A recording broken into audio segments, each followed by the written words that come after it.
بسم اللہ الرحمن الرحیم۔ ناظرین کرام، ہم آپ کی خدمت میں ہم اور ہماری صحت لے کر حاضر ہیں، اور آج ہمارے اس مجلس کا موضوع ہے جریان منی۔ اس سلسلہ میں ہمارے سامنے کچھ سوالات ہیں جن کے جوابات ناظرین کی خدمت میں پیش کیے جائیں گے۔ یہ ایک نہایت ہی اہم موضوع ہے، کیونکہ بلا مبالغہ آج اس جریان کے وہم میں بے شمار اور انگنت نوجوان، بالخصوص نوجوان طبقہ اس میں مبتلا ہے، اور جہاں تک معالجین کا تعلق ہے وہ بھی اس میں استحصال کر رہے ہیں۔ ان کو صحیح طور پر آگاہ نہیں کیا جاتا، ان کو وہم میں مبتلا رکھا جاتا ہے، اور وہ بے تحاشا جہاں تک پیسے کا سوال ہے وہ بھی خرچ کر رہے ہیں اور ذہنی الجھنوں کا شکار ہیں۔ تو ہم چاہتے ہیں کہ اس کو وضاحت کے ساتھ ناظرین کی خدمت میں پیش کیا جائے۔ تو اس سلسلہ میں جو سوالات ہیں ان کی طرف ہم آتے ہیں۔ پہلا سوال ہے کہ جریان منی کو عموماً کیا کہا جاتا ہے؟ ہمارے معاشرے میں جریان منی کو جریان منی، سیلان منی، اور پنجابی میں دھانت آنا بھی کہتے ہیں، اور انگلش میں اس کو سپرمیٹوریا کہا جاتا ہے۔ جریان عربی کا لفظ ہے، اور جریان کا مطلب ہوتا ہے کسی چیز کا جاری ہونا، بہنا، اور چونکہ اس میں منی کا اخراج ہوتا ہے لوگوں کے خیال کے مطابق، یا اس کو سیلان بھی کہتے ہیں۔ سیلان کا مطلب بھی بہنا ہوتا ہے، اور سپرمیٹوریا سپرمیٹوزوا یا کرم ہائے منی کو کہا جاتا ہے۔ سپرمیٹوزوا یعنی اس میں کرم ہائے منی کے ذریعہ سے، سیمن کے ذریعہ سے خارج ہوتے ہیں۔ بہرحال ہم اس کی جو اصل جو حقیقت ہے اس کی طرف آئیں گے، تو جو سوالات ہوں گے انشاءاللہ تعالی ان کے جوابات دینے کی کوشش کریں گے۔ حقیقی جریان منی کیا ہوتا ہے؟ سوال ہے کہ حقیقی جریان منی کیا ہے؟ یعنی ایک تو وہ ہے جو ہمارے معاشرے میں وہم کی شکل میں پایا جاتا ہے، پھیلایا گیا ہے، اور دوسرا یہ کہ اس کی اگر یہ پھیلایا گیا تو اس کی حقیقت کیا ہے؟ جواباً عرض ہے کہ جریان منی بہت ہی کم عارض و لاحق ہوتا ہے، زیادہ تر تو ایک وہم ہی ہوتا ہے۔ اگر یہ تشخیص کرنی ہو اور اس کی گہرائی تک جانا ہو کہ جو ایک رطوبت خارج ہوتی ہے، ایسے نفسانی اور شیطانی خیالات کی جب تحریک ہوتی ہے، ذہن میں کچھ خیالات آتے ہیں، یا واش روم میں بیٹھے ہوئے جب قضائے حاجت کے وقت زیادہ زور لگتا ہے، یا پھر پراسٹیٹ گلینڈ یا غدہ قدامیہ سے قطرات خارج ہوتے ہیں رطوبت کے، تو ان سب کو جریان منی سمجھا جاتا ہے، جبکہ یہ جریان منی نہیں ہوتا۔ تو سب سے تسلی اور یقینی اور حتمی جو ہے اس کی تشخیص کے طور پر بہتر ہے کہ وہ جو قطرات خارج ہوں وہ چند منٹ میں، یعنی اگر کسی کلینکل لیبارٹری کے پاس میں، کیونکہ چند منٹ تک ان کو کلینکل لیبارٹری میں پہنچانا اور چیک کرانا ضروری ہوتا ہے،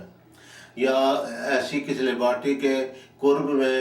اگر کوئی ایسی صورت پیدا ہو جس سے وہ قطرات جس ماحول میں خارج ہوتے ہیں، اگر وہ خارج ہوں ان کو فوری طور پر چیک کرا لیا جائے۔ اگر ان قطرات کے اندر کرم ہائے منی یعنی سپرمیٹوزوا پائے جاتے ہوں تو واقعی جریان منی ہے، اور اگر ان قطرات منی میں کرم ہائے منی یا سپرمیٹوزوا نہیں پائے جاتے تو ایک وہمی جریان ہے، اور وہم کا علاج سوائے اس کے کہ انسان وہم سے خود کو نکالے اور کوئی علاج اس کا نہیں ہے۔ یہ کہ دوسری کون سی رطوبات ہیں جو خارج ہوتی ہیں؟ اس سلسلہ میں جواباً عرض ہے کہ دیگر رطوبات میں مزی، ودی، منی، یہ تین رطوبات ہیں، اور پراسٹیٹ گلینڈز، غدہ قدامیہ پر بوجھ پڑنے سے رطوبت خارج ہو سکتی ہے، اور اس کے علاوہ جب قضائے حاجت کے وقت قبض کی صورت ہو تو اس وقت بھی زور لگنے سے رطوبت خارج ہو سکتی ہے۔ کہنے کا مقصد یہ ہے کہ منی کے علاوہ اور بھی چند ایک رطوبات ہیں جو خارج ہو سکتی ہیں۔ قدرتی صورتحال یہ ہے کہ جب مرد و زن کو، خواہ مرد ہو خواہ عورت ہو،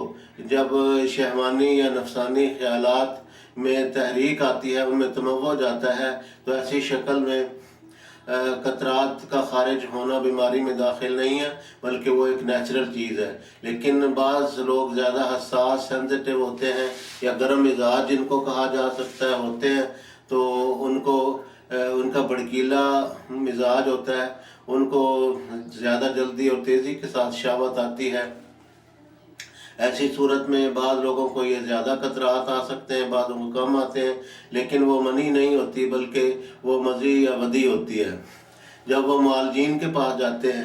اس کی تھوڑی سی میں اور وضاحت کر دوں کہ جب انسان کچھ شہوانی مناظر کو دیکھتا ہے، ان کے دیکھنے سے سب سے پہلے آنکھ ان میں ملوث ہوتی ہے، پھر ہمارے دماغ میں وہ تحریک جاتی ہے، دماغ پہ جنسی اعضاء کی طرف اس کو منتقل کر دیتا ہے، جنسی اعضاء میں استادگی اور خیزش پیدا ہوتی ہے، اکساہٹ پیدا ہوتی ہے، اور وہاں پھر جو ہے وہ جو نالی کے اندر رطوبت آ جاتی ہے، اس کو ویٹ اور گیلا کر دیتی ہے۔ تو یہ مادہ منویہ نہیں ہوتا بلکہ یہ مزی اور ودی ہوتی ہے، اور یہ ہرگز کسی بیماری میں داخل نہیں ہے۔ جب کسی نوجوان کو جو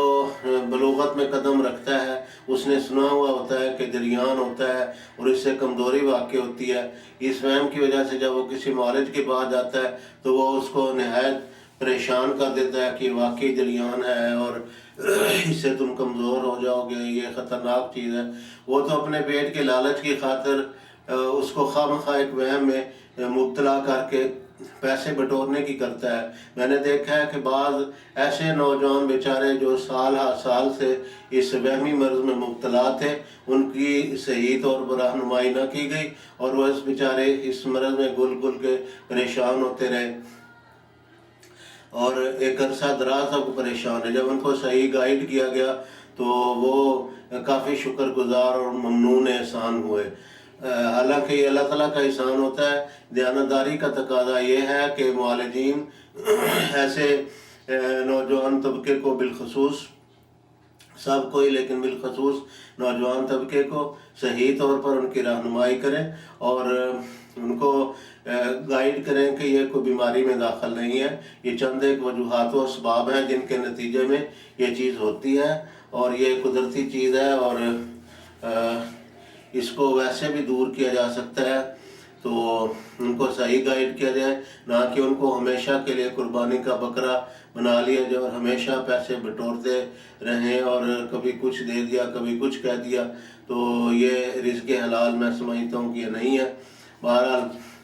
سوال ہے، کیا یہ درست ہے کہ ہمارے معاشرے میں نوجوانوں کو اکثر شکایت ہوتی ہے اور وہ اس وہم میں پڑ جاتے ہیں کہ یہ جریان منی ہے، اور اس وہم سے خیالی طور پر روز بروز کمزور ہونا شروع ہو جاتے ہیں، اور بعض معالجین و اطباء ان کو مزید وہم میں ڈال کر اپنی کمائی کا تازہ ذریعہ بنائے رکھتے ہیں اور ان کو دیانتداری کا مشورہ نہیں دیتے۔ اس قسم کا وہمی جریان نہ کبھی ختم ہوتا ہے، نہ معالجین ان کی جان چھوڑتے ہیں۔ یہ بات بالکل درست ہے، اکثر یہی ہوتا ہے۔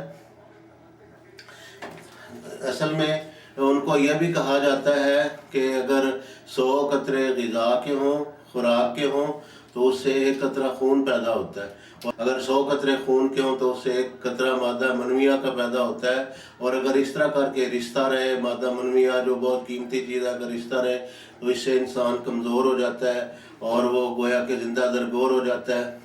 اس قسم کی چیزیں ہمارے معاشرے میں بہت کثرت سے پھیلائی گئی ہیں، جو میں سمجھتا ہوں کہ انتہائی زیادتی ہے اس نوجوان طبقے کے ساتھ۔ حقیقت یہ ہے کہ جب کوئی نوجوان جب بلوغت کی عمر کو پہنچتا ہے تو قدرتی طور پر اس کے ذہن میں جنس کے مخالف جنس کے خیالات پیدا ہوتے ہیں، اور جب وہ بعض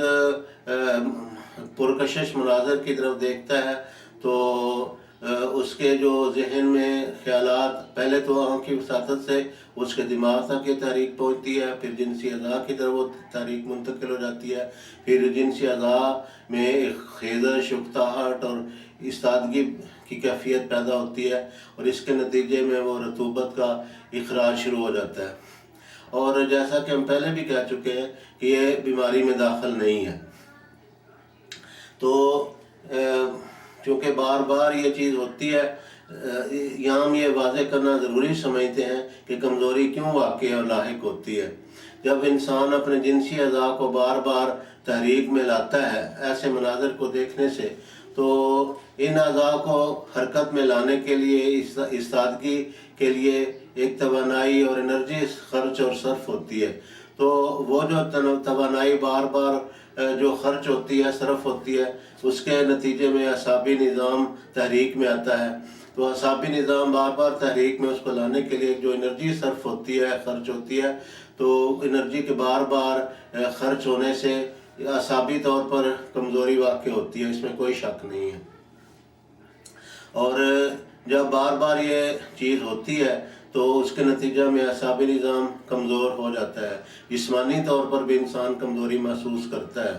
لیکن یہ کہا جائے کہ اس کے نتیجے میں بہت خطرناک نتائج پیدا ہوتے ہیں، اور سب سے بڑی بیماری گویا کہ یہی ہے، اور اس طرح اس کو بھیانک شکل میں پیش کیا جائے کہ اس کے بڑے خوفناک اس کے نتائج اور خوفناک قسم کا اس کا انجام ہوتا ہے۔ یہ انتہائی مبالغہ ہے جو ہمارے معاشرے کے معصوم نوجوانوں کے اوپر ایک انتہائی ظلم اور زیادتی کی چیز ہے، اس کو کلیتاً ختم کیا جانا چاہیے۔ یہ جو کمزوری واقع ہوتی ہے، یہ اعصابی نظام کو حرکت میں لانے کے نتیجہ میں جو توانائی صرف ہوتی ہے اس کے بار بار خرچ کرنے سے وہی وجہ ہوتی ہے۔ اگر اب اپنی آنکھ کو بچایا جائے، اپنے دماغ کو صاف ستھرا رکھا جائے، اور بار بار اعصابی نظام کو تحریک میں لانے کے لیے وہ توانائی جو ہے خرچ نہ ہو، تو کمزوری نہیں ہوتی۔ اور وہ جو ایک مفروضہ بنایا گیا ہے کہ 100 قطرے غذا کے اور 1 قطرہ خون کا، اور 100 قطرے خون کے 1 قطرہ منی کا پیدا ہوتا ہے کہ وہ ضائع ہو جائے، یہ ایک مفروضہ ہے، اس میں کوئی حقیقت نہیں ہے۔ سائنسی جو تحقیقات ہیں ان کے نتیجہ میں یہ بات بالکل غلط ہے، اور اس کا کوئی سر پیر نہیں ہے، یہ بالکل حقیقت کے خلاف ہے۔ تو یعنی یہ کہنا کہ 100 قطرے غذا سے 1 قطرہ خون، یہ ایک بےہودہ سی بات ہے۔ اگلا سوال ہے کہ مردانہ ذکر سے منی کے علاوہ دیگر کون سی رطوبتیں ہیں جو خارج ہوتی ہیں؟ ان کا ہم پہلے بھی ذکر کر چکے ہیں۔ تو کیا اس کے لیے سرد اشیاء کا جو استعمال ہے یہ کیسا ہے؟ سرد اشیاء کا استعمال بہت مفید ہے، اس کا ہم آگے چل کے تفصیل سے ذکر کریں گے۔ ایک درمیان میں یہ سوال ہے، جریان کی آج کل کیا وجوہات ہیں؟ جریان کی آج کل وجوہات یہ ہے کہ جو موبائل فون ہے ہر انسان کے پاس ہے، اور اس میں بہت کچھ ہوتا ہے۔ یہ ٹیکسٹ میسیجنگ ہے، اور اس کے اوپر جو چیٹنگ ہوتی رہتی ہے، تصویریں دیکھنا، بھیجنا، اور شیطانی قسم کے خیالات اور گفتگو کرنا، اس کے نتیجے میں جو اعصابی نظام ہے، یعنی وہ جو مناظر ہوتے ہیں وہ دماغ کے اوپر ان کا اثر پڑتا ہے، دماغ جنسی اعضاء کو تحریک دیتا ہے، اور پھر وہاں سے آگے جو ہے یہ سلسلہ شروع ہو جاتا ہے۔ تو آج کل موبائل کا استعمال ہے، کمپیوٹر کا استعمال ہے، ٹی وی کا استعمال ہے، اس طرح کر کے جو لٹریچر ہے، جو تخریبی قسم کا لٹریچر ہوتا ہے، تو جب تک انسان ان تحریکات کو نہیں چھوڑے گا، یعنی سب سے پہلے تو آنکھ کا کردار ہے، تو جب تک اپنی آنکھ کی حفاظت نہ کی جائے تب تک ان چیزوں سے یہ سمجھنا کہ نرے علاج سے، ادویات سے انسان کلیتاً شفا یاب ہو جائے، یہ ناممکن سی بات ہے۔ یہی وجہ ہے کہ چونکہ ان کو صحیح گائیڈ نہیں کیا جاتا، وقتی طور پر جو معالجین کی ادویات ہیں ان سے قدرے کوئی فائدہ ہوتا ہے، اور ان کو لمبا کورس بتا دیا جاتا ہے، اور وہ چونکہ کورس کر نہیں پاتے، پھر اس کو بہرحال ایسے نوجوانوں کو زیر علاج رکھا جاتا ہے۔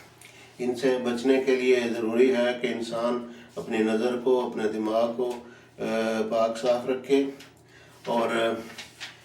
جو فارغ لوگ ہوتے ہیں، خاص طور پر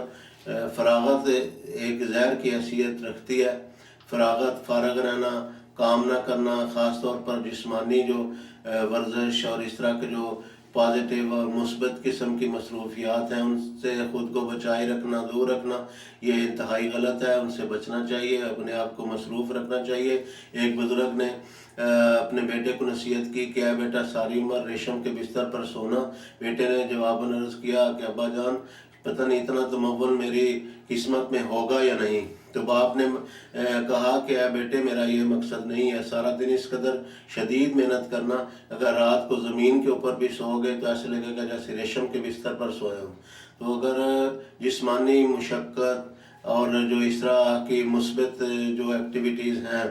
مثلاً جم اٹینڈ کرنا، ورزش کرنا، تو اگر ان میں ایک نوجوان بیزی رہے گا تو اس کے نتیجہ میں اس کا دھیان غلط طرف نہیں جائے گا. ورنہ ایک فارغ انسان کا ذہن اور دماغ شیطانی خیالات کی آماج گاہ بن جاتا ہے، جو ہر وقت ان خیالات میں مست رہتا ہے، ان میں مگن رہتا ہے، اس کا کبھی بھی جریان ٹھیک نہیں ہو سکتا. ناظرین کی خدمت میں درخواست دعا ہے کہ اللہ تعالیٰ ہمیں بنے نوع انسان کے صحیح معنوں میں خدمت کی توفیق دے، اور جو معصوم طبقہ جو ان باتوں سے واقف نہیں ہے، اللہ تعالیٰ ان کو اس شر سے، اس بیماری سے ہمیشہ کے لیے محفوظ و معمون رکھے. آمین.